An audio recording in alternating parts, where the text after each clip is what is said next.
ओम नमः शिवाय। ओम नमो भगवते वासुदेवाय नमः। प्रिय भक्तजनों, आज हम रविवार व्रत की कथा का श्रवण करेंगे। यह व्रत सूर्य देव के लिए किया जाता है। भगवान सूरज नारायण आपकी सभी मनोकामनाओं को पूर्ण करें और अपनी कृपा आप पर सदैव बनाए रखें। रविवार रवि यानी सूर्य देव का दिन होता है।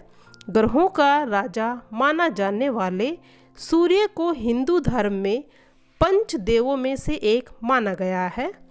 इन्हें जीवन में मान, सम्मान और सफलता का कारक भी माना जाता है।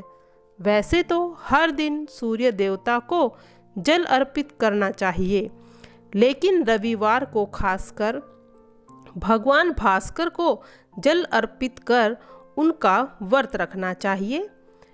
अब है रविवार व्रत की पूजन विधि कैसे करें। इस व्रत को करने से पहले संकल्प लेना जरूरी है कि कितने रविवार ये व्रत किया जाएगा। इसे कम से कम 12 व्रत अवश्य रखने चाहिए। हालांकि यदि संभव हो तो पूरे साल रखो। भगवान सूर्य का आशीर्वाद पाने के लिए रविवार का व्रत किसी भी मास के शुक्ल पक्ष से प्रारंभ करना चाहिए। रविवार को सूर्योदय से पूर्व बिस्तर से उठकर शौच व स्नान आदि से निवृत्त होकर स्वच्छ लाल कपड़े पहने। उसके बाद घर के ही किसी पवित्र स्थान पर भगवान सूर्य नारायण की स्वर्ण निर्मित मूर्ति या चित्र को स्थापित करें।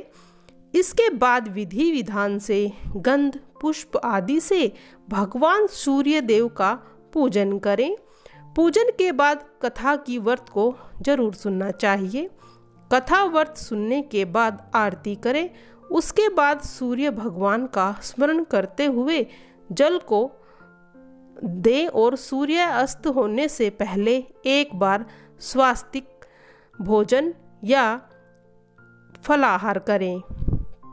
यदि किसी कारणवश सूर्य अस्त हो जाए तो व्रत रखने वाला भोजन न कर पाए तो अगले दिन सूर्य उदय तक वह निराहार रहे तथा फिर स्नान आदि से निवृत्त होकर सूर्य भगवान को जल देकर उनका स्मरण करने के बाद ही भोजन को ग्रहण करना चाहिए।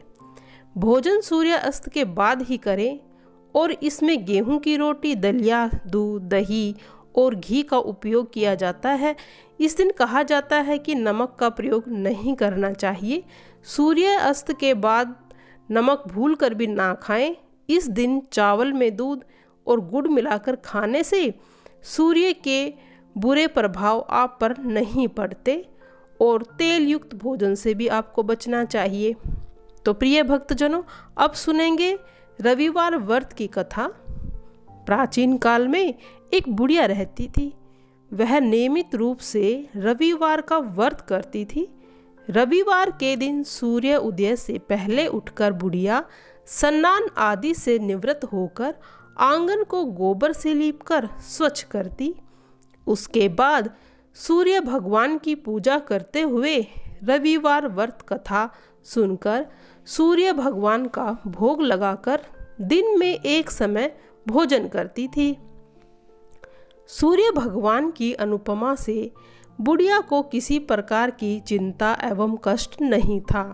धीरे धीरे उसका घर धन धान्य से भर रहा था। उस बुढ़िया को सुखी होते देख उसकी पड़ोसन उससे जलने लगी। बुढ़िया ने कोई गाय नहीं पाल रखी थी, अतः वह अपनी पड़ोसन के आंगन में बंधी गाय का गोबर लाती थी। पड़ोसन ने कुछ सोचकर अपनी गाय को घर के भीतर बांध लिया। रविवार को गोबर न मिलने से बुढ़िया अपना आंगन लीप न सकी। आंगन न लीप पाने के कारण उस बुढ़िया ने सूर्य भगवान को भोग नहीं लगाया और उस दिन स्वयं भी भोजन नहीं किया। सूर्य अस्त होने पर बुढ़िया भूखी प्यासी हो गई। प्रातःकाल सूर्य उदय से पूर्व उस बुढ़िया की आंख खुली तो वह अपने घर के आंगन में सुंदर गाय और बछड़े को देखकर हैरान हो गई। गाय को आंगन में बांधकर उसने जल्दी से उसे चारा लाकर खिलाया। पड़ोसन ने उस बुढ़िया के आंगन में बंधी सुंदर गाय और बछड़े को देखा तो उससे और भी अधिक जलने लगी। तभी गाय ने सोने का गोबर दिया। गोबर को देखते ही पड़ोसन की आंखें फट गई। पड़ोसन ने उस बुढ़िया को आसपास न पाकर तुरंत उस गोबर को उठाया और अपने घर ले गई तथा अपनी गाय को गोबर वहाँ रख दिया। सोने के गोबर से पड़ोसन कुछ दिनों में ही धनवान हो गई। वह प्रतिदिन सूर्योदय से पूर्व सोने का गोबर किया करती थी और बुढ़िया के उठने से पहले पड़ोसन उस गोबर को उठाकर ले जाती थी। बहुत दिनों तक बुढ़िया को सोने के गोबर के बारे में पता नहीं चला। बुढ़िया पहले की तरह हर रविवार को भगवान सूर्यदेव का व्रत करती रही और कथा सुनती रही। लेकिन सूर्य भगवान को जब पड़ोसन की चालाकी का पता चला तो उन्होंने तेज आंधी चलाई। आंधी का प्रकोप देखकर बुढ़िया ने गाय को घर के भीतर बांध लिया। सूर्य सुबह उठकर बुढ़िया ने सोने का गोबर देखा तो उसे बहुत आश्चर्य हुआ। उस दिन के बाद बुढ़िया गाय को घर के भीतर ही बांधने लग गई। सोने के गोबर से बुढ़िया कुछ ही दिनों में बहुत धनवान हो गई। उस बुढ़िया के धनी होने से पड़ोसन बुरी तरह जल भुनकर राख हो गई और उसने अपने पति को समझा बुझाकर उसे नगर के राजा के पास भेज दिया। सुंदर गाय को देखकर राजा बहुत खुश हुआ। सुबह जब राजा ने सोने का गोबर देखा तो उसके आश्चर्य का ठिकाना न रहा। उधर सूर्यदेव भगवान की भूखी प्यासी बुढ़िया को इस तरह प्रार्थना करते देख उस पर बहुत करुणा आई। उसी रात सूरज भगवान ने राजा के स्वप्न में कहा, हे राजन, बुढ़िया की गाय व बछड़ा तुरंत लौटा दो, नहीं तो तुम पर विपत्तियों का पहाड़ टूट पड़ेगा, तुम्हारा महल नष्ट हो जाएगा। सूर्य भगवान के स्वप्न से बुरी तरह भयभीत राजा ने प्रातःकाल उठते ही गाय और बछड़ा बुढ़िया को लौटा दिया।